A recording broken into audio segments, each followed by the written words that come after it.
ঈশ্বর আমাদের দেহকে এমনভাবে সৃষ্টি করেছেন যেন তা এক শারীরিক যন্ত্র বা ফিজিক্যাল ইঞ্জিন।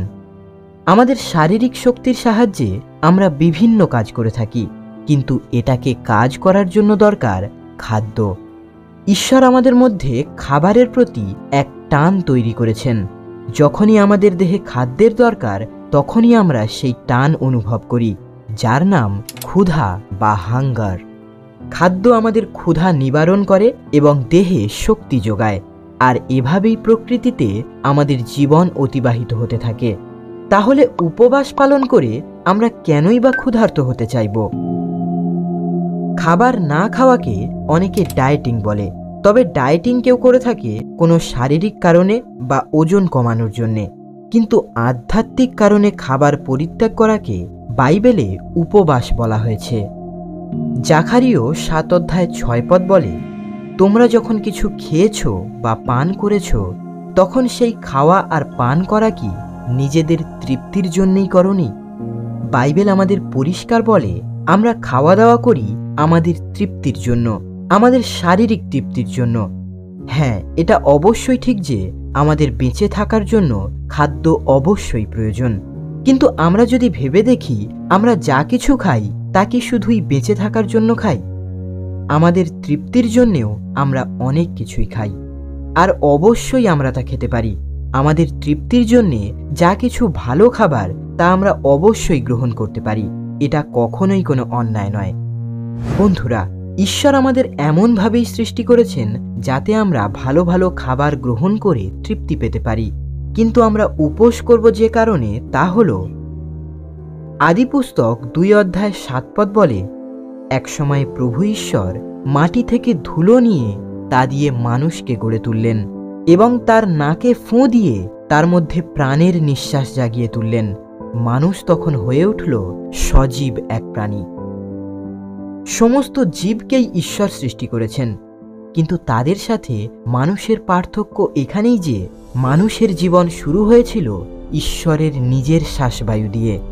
অর্থাৎ তিনি আমাদের শুধু জীবনই দিলেন না, তিনি আমাদের দেহের মধ্যে দিলেন আত্মা। আর এই আত্মিক দিক দিয়ে আমাদের প্রত্যেককে তিনি সৃষ্টি করেছেন নিজের প্রতিমূর্তিতে। বাইবেল বলে, ঈশ্বর আপন প্রতিমূর্তিতে মানুষকে সৃষ্টি করলেন। তাই ঈশ্বরের কাছে আমাদের দেহের থেকে আত্মা বেশি ইম্পর্টেন্ট। আমরা ঈশ্বরকে ভালোবাসি, আমরা তার আত্মাকেও ভালোবাসি, কিন্তু আমাদের মানবিক দিক মাঝে মাঝে বাধা হয়ে দাঁড়ায়। মাঝে মাঝে আমরা ঈশ্বরের থেকে দূরত্ব অনুভব করি, আমরা বিভিন্ন জিনিসের প্রতি আসক্ত হয়ে পড়ি। তাই আমাদের প্রয়োজন আবার ঈশ্বরের উপস্থিতিকে আমাদের মধ্যে অনুভব করা। ঈশ্বরকে আরো কাছে পাওয়ার জন্য, ঈশ্বরকে অনুসন্ধান করার জন্য শক্তিশালী উপায় হল যেভাবে মসি অনুসন্ধান করেছিলেন, যেভাবে প্রভু যিশু আমাদের দেখিয়েছেন, যেভাবে যিশুর শিষ্যেরাও ঈশ্বরের আরো কাছে এসেছিলেন, তা হল প্রার্থনা এবং উপবাস। আমরা হয়তো অনেকেই ভাবতে পারি, আমাদের কি উপোস করতেই হবে? যদি আপনি আমাকে প্রশ্ন করেন আমাকে কি উপোস করতেই হবে, তবে আমিও আপনাকে জিজ্ঞেস করতে চাইব, আপনি ঈশ্বরকে কতটা চান? বন্ধুরা, প্রথমত উপবাস হলো বিবলিক্যাল, অর্থাৎ বাইবেলে ঈশ্বরের লোকেরা প্রায়ই উপোস করতেন। দ্বিতীয়ত, উপবাস এবং প্রার্থনা ঈশ্বরের সাথে আমাদের ঘনিষ্ঠতা পুনরুদ্ধার বা আরো শক্তিশালী করতে পারে। তৃতীয়ত, উপবাস হলো ঈশ্বরের সামনে নিজেকে বিনীত বা নম্র করার একটি উপায়। আমাদের প্রভু যিশুর দিকে দেখুন, তিনিও উপোস করেছিলেন। আর যীশুখ্রিস্ট যদি আমাদের মডেল বা আদর্শ হয়ে থাকেন, তিনি যদি আমাদের প্রভু এবং পথপ্রদর্শক হয়ে থাকেন, তবে আমাদেরও কতই না উচিত উপবাস করা। উপবাস হলো এমন কিছু করা থেকে বিরত থাকা যা আমাদের শরীর উপভোগ করে, যাতে আমরা আধ্যাত্মিকভাবে বৃদ্ধি পেতে পারি। সাধারণত বাইবেলে সবচেয়ে সাধারণ জিনিস যা লোকেরা বর্জন করতেন তা হলো খাদ্য। আর অবশ্যই খাবার এমন একটা জিনিস যা আমরা পছন্দ করি। তবে আমাদের বুঝতে হবে যে উপবাস মানে শুধু খাবার না খেয়ে থাকা নয়। উপবাস ডায়েটিং এর মতো মোটেই নয়। বাইবেল বলে, একথা শোনাচ্ছেন স্বয়ং ঈশ্বর, মনে প্রাণে আমার কাছে আবার ফিরে এসো তোমরা। উপবাস করো, চোখের জল ফেলতে ফেলতে বিলাপ করতে থাকো। উপবাস হলো ঈশ্বরকে খোঁজা এবং তার নিকটবর্তী হওয়া। প্রবক্তা ঈশাইয়া বর্ণনা করেছিলেন, আমাদের কাছে গুরুত্বপূর্ণ হলো আমাদের উপবাস যেন ঈশ্বরের মহিমার জন্যই হয়। ঈশাইয়া 58 অধ্যায় আমাদের দেখায় যে ইসরায়েলীয়দের উপবাসের মাধ্যমে ঈশ্বরের মহিমা প্রকাশ পায়নি। প্রভু ঈশ্বর বলেছিলেন, আমার জাতির সকলকে তাদের সমস্ত অন্যায়ের কথা শোনাও এবার। আমাকে তারা তো বলে, আমরা যে এতদিন উপোস করলাম তা কেনই বা দেখতে পাওনি? আমরা যে নিজেদের এতই কষ্ট দিলাম তা কেনই বা লক্ষ্য করনি? তার কারণ তোমরা তো উপোসের দিনেও নিজেদের স্বার্থেরই কাজ করে থাকো। তাই বন্ধুরা, আমাদের বুঝতে হবে যে উপবাস হলো ঈশ্বরকে অনুসন্ধান করার একটি বিষয়। সবার প্রথমে সব কিছুর ওপরে তাকেই গুরুত্ব দেওয়ার একটি বিষয়। তাই আমাদের ভেবে দেখা উচিত আমরা কোন কোন জিনিসের প্রতি আসক্ত এবং কোন কোন জিনিসকে আমরা বেশি গুরুত্ব দিই। অর্থাৎ উপবাসের সময় খাদ্য পরিত্যাগ করার সাথে সাথে TV serials, online games, social media, আমাদের এই সমস্ত আসক্তিকেও বর্জন করা প্রয়োজন। কারণ উপবাসের অর্থ হল শুধুমাত্র ঈশ্বরের দিকেই দৃষ্টি রাখা। তাই আমাদের উচিত TV serials, online games, social media এসবকে দূরে সরিয়ে আরও বেশি করে বাইবেল পড়া, যিশুর বিষয়ে, বাইবেলের শিক্ষার বিষয়ে কোনো কিছু দেখা। আমাদের চ্যানেলের অ্যানালিটিক্স দেখায় যে আপনারা যারা আমাদের চ্যানেলের ভিডিও দেখেন, শুধুমাত্র 16% মতো অডিয়েন্সই আমাদের চ্যানেলটিকে সাবস্ক্রাইব করেছেন, কিন্তু 83% মতো অডিয়েন্স এখনও সাবস্ক্রাইব করেননি। তাই আমাদের চ্যানেলের ভিডিও যদি আপনার ভালো লেগে থাকে এবং প্রভু যিশুর শিক্ষা, বাইবেলের বাণী অথবা প্রার্থনার বিষয়ে যদি আপনি আরও ভিডিও দেখতে চান, তবে আমাদের চ্যানেলটিকে সাবস্ক্রাইব করে রাখুন, যাতে আমাদের পরবর্তী ভিডিওগুলোও আপনি পেতে পারেন। আসুন এবার আমরা জেনে নিই উপবাস কত রকমের। উপবাস প্রধানত দু প্রকার, পাবলিক বা সার্বজনীন এবং প্রাইভেট বা ব্যক্তিগত। পাবলিক অর্থাৎ যখন আমরা মণ্ডলীতে সবাই একসাথে উপবাস পালন করি, এবং প্রাইভেট অর্থাৎ যখন আমরা ব্যক্তিগতভাবে প্রার্থনার উত্তরের জন্য বা অনুতাপ করার জন্য উপোস করি।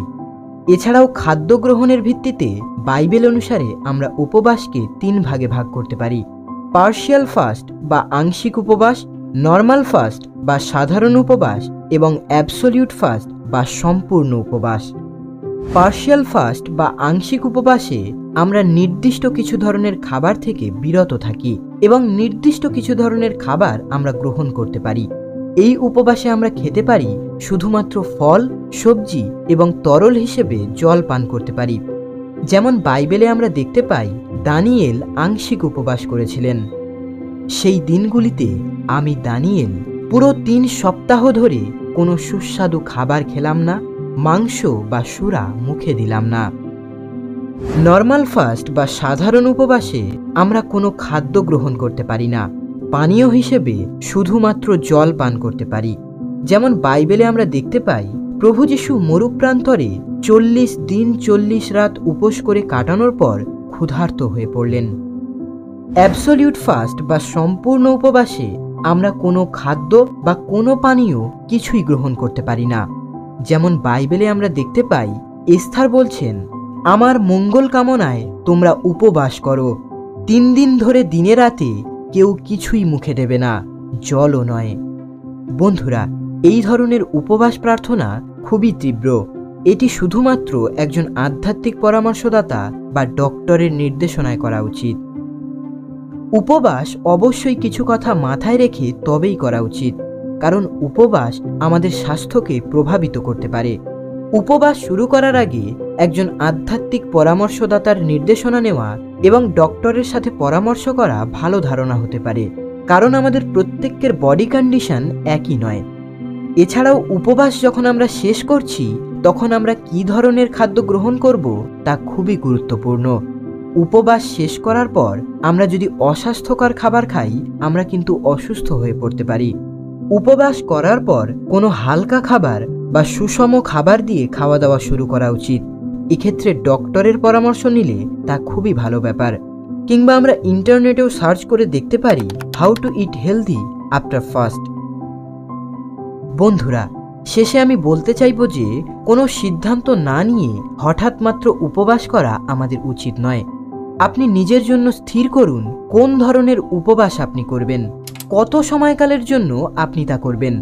বাইবেলে আমরা 1 দিন, 3 দিন, 7 দিন, 10 দিন, 14 দিন, 21 দিন, এমনকি 40 দিনেরও উপবাস দেখতে পাই।